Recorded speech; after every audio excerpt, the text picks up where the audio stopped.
is Amanda Siewert, and I'll be the host of our discussion today with Stacey Wallin, the founder and chief strategy officer at Numinus Inc., a mental health care company advancing innovative treatments and safe, evidence-based psychedelic therapies. Thank you so much, Stacey, for joining me today. It's such a pleasure.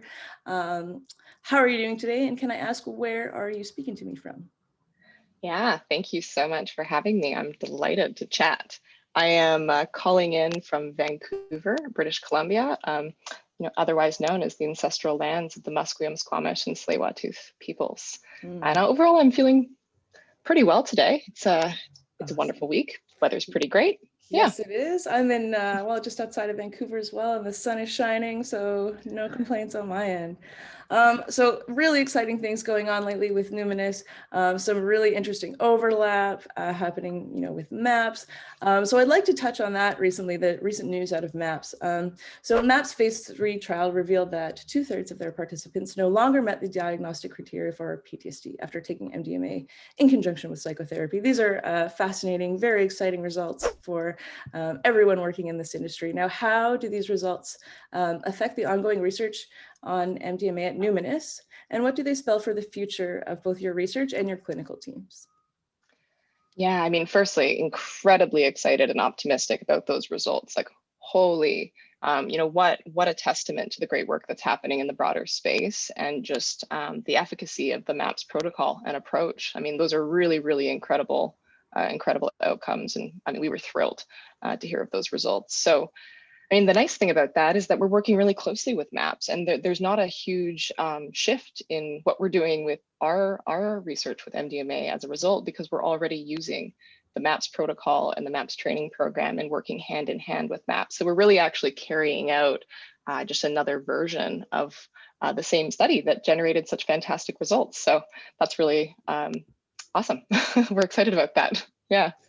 Amazing, amazing. And it's so cool to see all the overlap, all the interesting work that's sort of being hinged on this really interesting work that's been going on at MAPS for many, many years, a couple of decades already. So Stacey, we chatted briefly last week during the WWC conference, and you shared some details about Numinus' ongoing compassionate access trial for MDMA and PTSD with polysubstance use. Now, can you explain to viewers here at the Dales Report what a compassionate access trial is? And what the process of that work kind of looks like compared to, what a regular, so to speak, trial might look like. Sure. Yeah, it's a great question. So there's a couple pieces to this. The first, I'll just clarify, we have 2 compassionate access trials underway. One is MDMA for PTSD. The other is actually psilocybin for substance use disorders. Okay. Yeah, and it's really actually a fascinating study, because we're looking at alcohol, stimulant, and opiate use disorders, and also looking at polysubstance use, which is really when folks use more than one substance at the same time. So it's very exciting. It's very relevant and applicable research to what's actually happening on the ground. And it aligns basically acceptance criteria into the study with the reality for many folks that are actually navigating substance use disorders. So that's sort of the overview of the 2 compassionate access studies that we're doing. And really, compassionate access it's a mechanism for research that's a little different than traditional clinical research, where you're really focused on demonstrating or proving the efficacy of something. So traditionally, those can be double-blinded, or you can have an arm of the study where somebody is receiving treatment, and then another arm where somebody could be receiving a different treatment, or perhaps a placebo, or something that you can then compare between the two.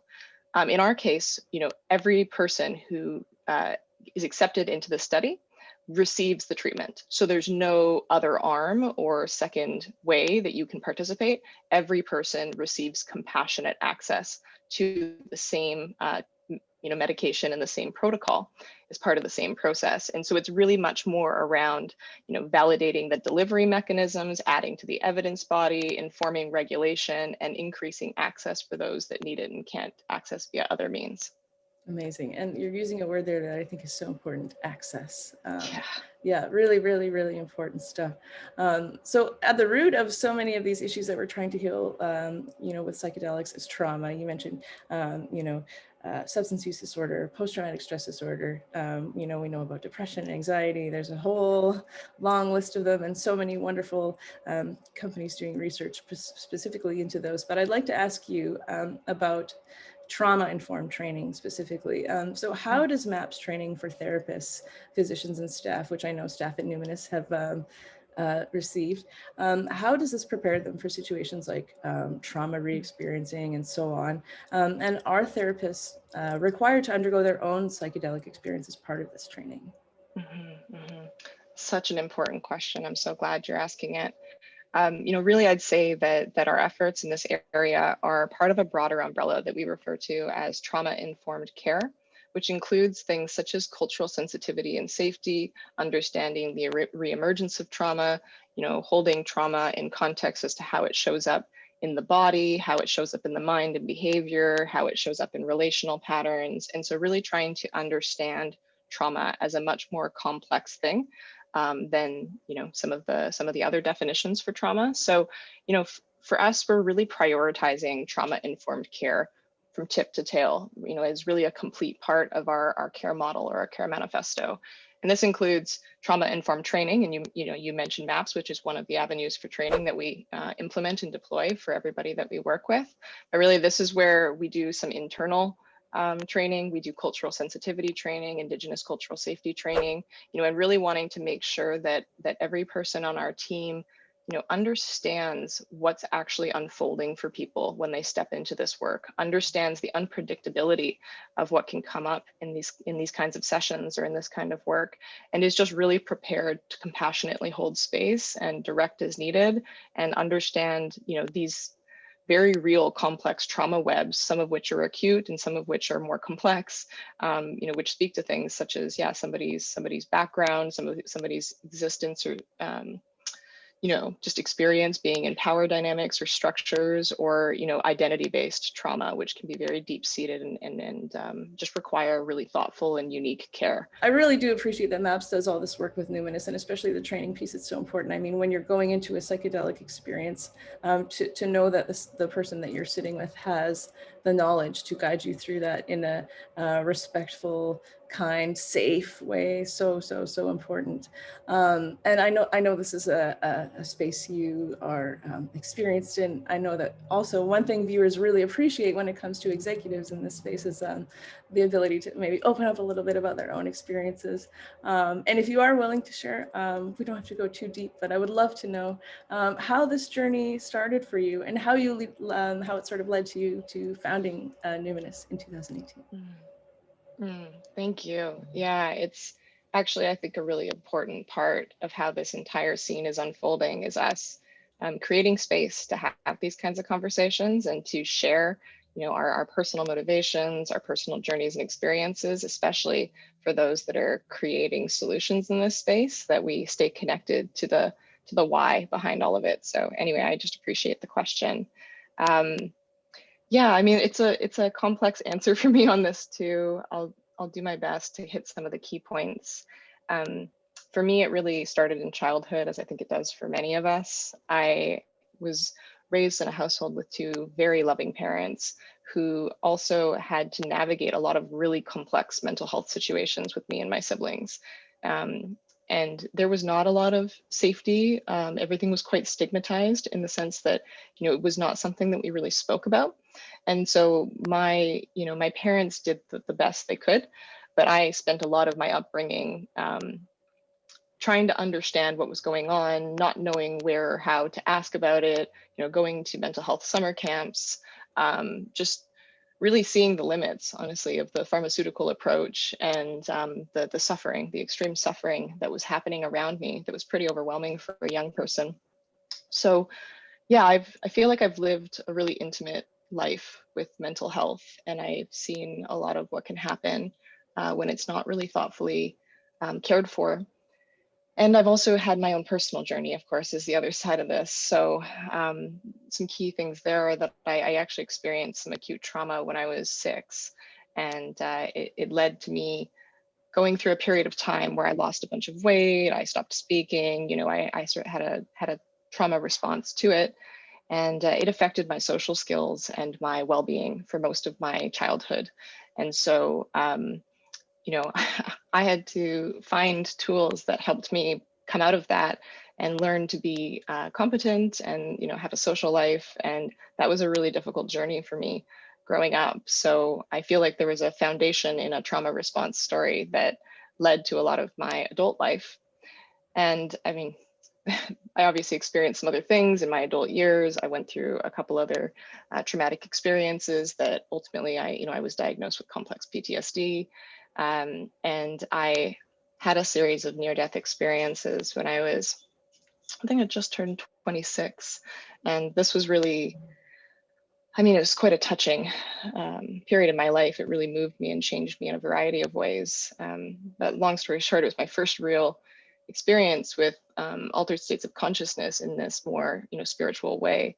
And so it cracked a lot of things open. I had to answer major questions around my mortality, what I was doing with my life, my purpose, my sense of what the universe is, and really everything that was unprocessed or unresolved in me, came up to the surface. So, I spent the next X years up until today, working through what showed up and really taking the lessons that I learned in facing my mortality and redesigning my life, making sure that I was living my life in a way that was in 100% alignment with my heart, with my intentions, with what I wish to give to the world in the best ways that I can.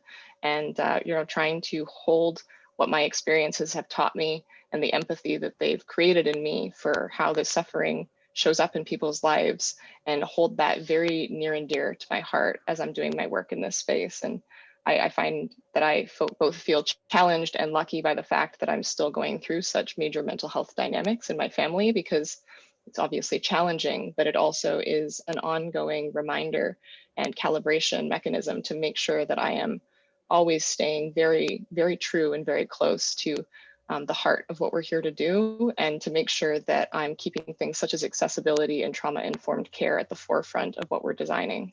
So, thank you so much, Stacey, for being so honest and open and authentic with me. I mean, I know some people cringe at the question of how did you get involved in this and have you had any personal experiences, but I really do think it allows that passion behind your work to shine through. So thank you so much. I mean, as a writer in this space, but also as a consumer of psychedelics, it's important to me that people that are doing this work have that passion and are interested in providing people with access. So big ups to you. Thank you so much. So looking ahead, I mean, we've talked a lot about studies, research, things like that. Let's talk a little bit about what investors should pay attention to right now at Numinus. What are some exciting things going on? I mean, obviously these trials are fascinating. I love this concept of compassionate access. I hope it takes off and more people grasp onto this idea. Yeah, what are some things that perhaps people who are invested in Numinus, what are things that they should pay attention to right now? Yeah. Oh, it's hard to pick just one, really. Yeah. I mean, so one overarching theme, we've touched on it a little bit. It's just where we're at in this topic of access, because, all of the work that's happening, all of the drug discovery and development work, all of the lab work, all of it work is here to ultimately help people. And the mechanism through which it's going to help people is through access and through care. And so that really, I know I might sound a little bit like a bit of a broken drum here, but I am like that, the fact that we're seeing the regulation shift in so many different places, and Health Canada's leadership around this, and what we're seeing happening in many of the states in the US and elsewhere in the world, that is incredibly exciting to me. And the reason why is because it's going to mean access for people. It's going to mean people can get benefit. And what's going to happen when people can get benefit is they're going to share their stories. They're going to talk about what they've been through. They're going to be able to re-emerge back into the social web and say, this is where I was, this is what I went through, this is where I'm at today. And it won't all be the same story. It's going to be, complex and interesting and multifaceted, but what it will do is move the conversation forward and create light and awareness, where right now there's questions and unknowns around the efficacy of this work and the overall impact on, our families, our communities, ourselves, so I'm incredibly excited for the whole space to go through this shift that's really starting to emerge right now, where we make it a little bit less about the companies and much more about, what we're all here to deliver, which is really human transformation and quality care. Yeah. I really don't think it's possible to end on a better note than that. Thank you so much, Stacey, for your time, for your wisdom, for your authenticity and your experience. For one, really appreciate the work that you and Numinus are doing. And yeah, at the Dales Report here, we'll be very keeping our finger on the button of what you guys are up to next. So thank you so much for your time, and to everyone watching, I hope you tune into our next chat. Thank you so much.